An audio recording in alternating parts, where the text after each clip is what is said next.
오늘의 말씀은 사무엘상 25장 14절부터 22절 말씀입니다. 할렐루야, 성교 성도 여러분, 오늘도 여러분 삶에 하나님의 은혜와 평강이 넘쳐나게 축복합니다. 오늘 우리에게 주시는 하나님의 말씀은 사무엘상 25장 14절에서 22절까지의 말씀입니다. 오늘 본문 앞부분에 해당되는, 즉 주일에 해당되는 본문 사무엘상 25장 앞부분에는 마온의 부자였던 나발이 양털을 깎고 있을 때 다윗이 사람을 보내어 평강으로 문안하고 도움을 요청한 내용이 나옵니다. 나발의 목자들과 양들을 갈밀어서 지켜준 적이 있었지만 그에 대한 정당한 대가를 요구한다기보다는 양털을 깎는 기쁘고 즐거운 날이기 때문에 넉넉한 마음으로 베풀어 주길 원하며 최대한 공손하게 요청했죠. 그런데 이 다윗의 요청에 나발의 대답은 모욕이었습니다. 양털을 깎는 날은 이웃들과 음식을 나누는 축제일이었습니다. 그러니까 얼마든지 음식을 함께 나누며 함께 즐거워할 수 있었습니다. 그런데 나발은 그의 목자들이나 양들이 다윗에게서 도움받았다는 것은 한마디도 언급하지 않고 오히려 나발은 다윗이 누구며 이세 아들은 누구냐며 다윗의 주인에게서 도망친 종이라고 조롱합니다. 좁은 유다 땅에서 골리앗을 물맷돌로 죽이고 블레셋과의 수많은 싸움에서 승리를 이끈 명장 다윗을 나발이 몰랐을 가능성은 매우 적죠.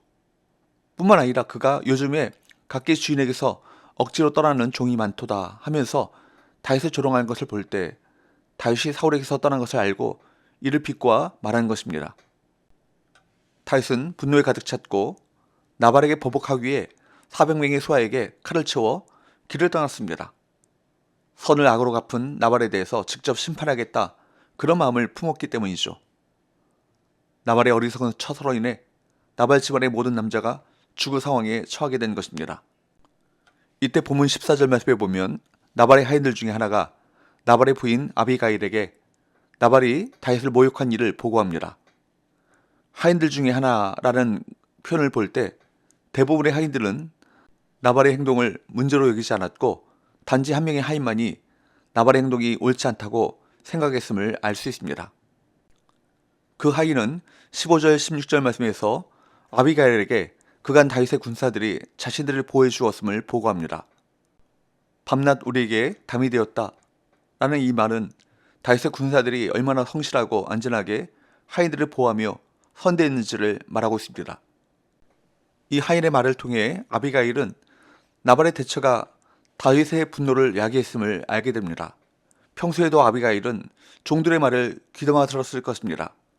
그래서 위기에도 하인의 말을 경청하여 신속하고 적절하게 대처할 수 있었습니다. 진실한 마음으로 경청하는 사람에게 하나님께서는 당신의 지혜를 전하십니다. 아비가일은 지혜로웠기에 긴박함을 알아채는 데는 긴 시간이 필요하지 않았습니다.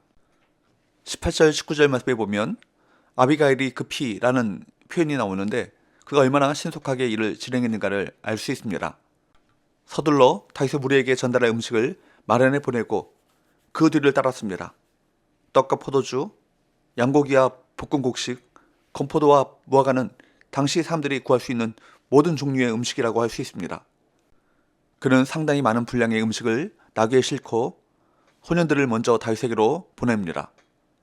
그러나 남편 나발에게는 이를 알리지 않는데 남편에게 알리고 또 그의 반대를 누그러뜨리는 등의 과정을 거칠 시간이 없음을 잘 알고 있었기 때문일 것입니다. 실제로 아비가일이 급히 서두르지 않았다면 큰 참사가 벌어졌을 것입니다. 아비가일이 나귀를 타고 가는 길에 다윗과 그 부하들을 만났던 것입니다. 20절 아비가일이 나귀를 타고 산 호젓한 곳을 따라 내려가더니 다윗과 그의 사람들이 자기에게로 마주 내려오는 것을 만나니라. 아비가일은 산 호젓한 곳을 따라 내려갔습니다. 이 말을 직역하면 산에 숨어서입니다. 아비가일은 되도록 조심스럽게 다윗 일행에게 자신 의도를 밝히기 전에 섣불리 맞닥뜨리지 않기 위해 그렇게 했을 것입니다. 원문에 보면 곧바로 이어지는 그런데 보라 라는 구절이 있습니다. 그래서 아비가일의 의도와는 달리 당황스러운 일이 펼쳐짐을 강조하고 있는 것입니다. 아비가일의 앞에 다윗과 그 일행이 맞은편에서 내려오고 있었던 것입니다. 참으로 식은땀이 흐르는 장면이 아닐 수 없습니다. 이미 다윗은 400명의 수하의 사람들에게 이렇게 말했습니다. 21절 22절 다윗이 이미 말하기를 내가 이 자의 소유물을 광야에서 지켜 그 모든 것을 하나도 손실이 없게 한 것이 진실로 허사라. 그가 악으로 나의 선을 갚는도다. 내가 그에게 속한 모든 남자 가운데 한 사람이라도 아침까지 남겨두면 하나님은 다윗에게 벌을 내리시고 또 내리시기를 원하노라 하였더라. 21절은 다윗이 이미 말하기를로 시작합니다. 이 표현은 다윗이 나발에 대해서 어떤 다짐을 했었는지를 다시 한번 분명하게 강조하려는 의도를 보여주고 있습니다. 다윗이 정말 화가 많이 나는 것은 나발을 이자라고 부르는 것을 보아서도 알 수 있습니다. 다윗은 자신의 수고를 무시한 나발의 이름을 입에 올리기 싫었던 것이죠. 다윗은 나발의 하인이 아비가일에게 말했던 것 같이 나발의 소유물 즉 양떼를 지켜주었다고 말합니다. 16절 우리가 양을 지키는 동안에 그들이 우리와 함께 있어 밤낮 우리에게 담이 되었습니다. 다윗은 악으로 선을 갚은 나발에게 크게 분노했던 것이죠. 22절 내가 그에게 속한 모든 것 중 한 남자라도 아침까지 남겨두면 하나님은 다윗에게 벌을 내리시고 또 내리시기를 원하노라 하였더라.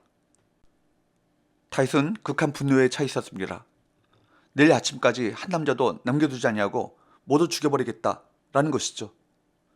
만약 조금이라도 지체해서 다윗의 군사가 나발의 집에 들이닥쳤다면 회상할 기회는 전혀 없었을 것입니다. 다윗은 이처럼 자기 분노를 이기지 못하고 하나님 앞에서 큰 죄를 지을 위기에 처해 있었습니다. 그런데 남편이 행한 잘못에 즉시 대처한 지혜로운 아비가일로 말미암아 나발의 집안 사람들은 물론 다윗도 자기 백성을 해하는 잘못을 그 죄를 범하지 않았습니다. 이처럼 하나님의 큰 뜻을 파악하고 지혜롭게 대처하는 사람이 있으면 그로 인해 여러 사람들이 위기에서 벗어날 수 있습니다. 오늘 본문의 무명의 하인과 나발의 부인이었던 아비가일은 할 수 있는 최선을 다했습니다. 만약 하인이 나발을 두려워하여 아비가일에게 보고하지 않았다면 또 아비가일이 하인의 말을 무시하거나 나발에게 전했더라면 역사가 어떻게 되었을까요? 나발의 가문은 멸망함은 물론이거니와 다윗은 자기 백성을 약탈하고 복수하는 끔찍한 죄를 저질렀을 것입니다. 이 두 사람으로 인해 가문과 나라의 명운이 지켜졌습니다. 오늘도 하나님께서는 이렇게 준비된 자들을 찾으시고 그들을 통해 당신의 역사를 이루어 가십니다. 기도합시다. 하나님 아버지, 오늘 한 사람의 하인과 나발의 아내 아비가일과 같이 위기의 순간에 지혜롭게 처신하고 지혜롭게 행동할 수 있도록 우리 모두에게 성령을 통해 영적인 지혜를 주옵소서. 예수님의 거룩하신 이름으로 기도하옵나이다. 아멘.